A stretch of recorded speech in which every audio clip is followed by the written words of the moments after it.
Florida officials doubling down on their mission to find missing children with Operation Home for the Holidays, rescuing 122 kids in what is being called the largest child recovery operation in U.S. history.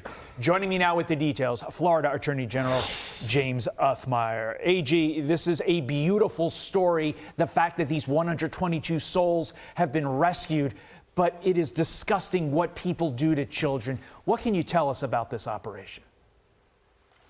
Sure. Well, here in Florida, protecting our kids, keeping them safe, that is mission number one. So today's announcement is great. It's been an honor to support our state law enforcement and really the leadership of the U.S. Marshals under Marshal William Berger. They've done a great job rescuing these kids. They range in ages from 17 all the way down to 2 years old, and many of them have been through the unthinkable. They've been exploited, they've been endangered, and in the worst of cases, they've been physically, sexually abused.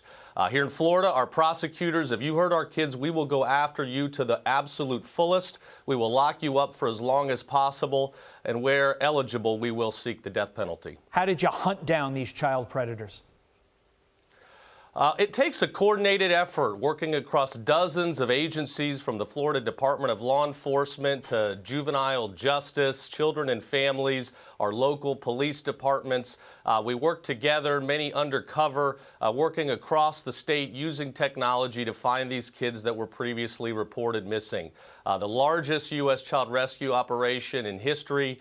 We'll stay at it. We're going to get these kids the care and therapy and treatment they need to get them back on the road to recovery. I know in previous operations, many of the perpetrators were here illegally. Was that the case in this latest operation? Details are still coming out. I'm not aware of that at this point, but I will say every time we do child predator stings, it seems like around 20% or so are people that are in the country illegally. It shows how much crime and trafficking and drug abuse has really moved over the southern border. I'm glad the southern border is finally closed. But where you traffic kids in Florida, you will be held accountable to the fullest. Where do these children go now? Are they reunited with families? Do they go into the system? What happens next?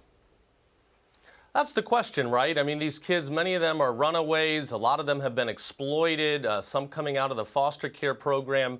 Now's the real question for state leaders. We've got to give them the love, the treatment, the care they need. We've got to find them loving homes that are going to support them and not continue to endanger them. So you better believe our state leaders are going to be working on that as we rescue these kids. That's not the end. That's truly just the beginning. They need our prayers. They need our love. They need to be set up for success. How widespread is child trafficking, not just in Florida, but throughout our country? I think it's a lot more prevalent than people realize. Where there's money, where there's drug cartels and networking, you're going to have trafficking.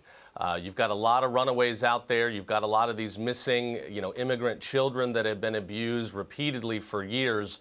So it's prevalent. It's out there. In Florida, our number one priority is to keep our kids safe. We're going to combat it every day. And thanks be to God, we have federal and state partners that are side by side with us in this effort. All my questions to you thus far were in your role as AG. Now I want you to put on your dad hat for a second. You're a dad, I'm a dad. Can you wrap your head around how any sick individual can harm and exploit a child?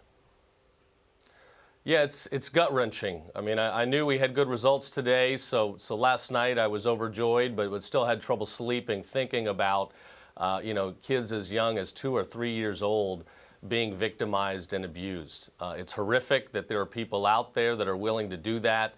Those people, they cannot be reconditioned, in my opinion. They are sick, they're evil, and they need the fullest force of prosecution coming at them. So as a dad, first and foremost, people in Florida can rest assured I'm going to fight every day to protect our kids with absolutely everything we've got. Well, thank you for that on behalf of the voiceless, those children. Thank you for giving them a voice. Florida Attorney General James Uthmeier, keep it up. We appreciate it.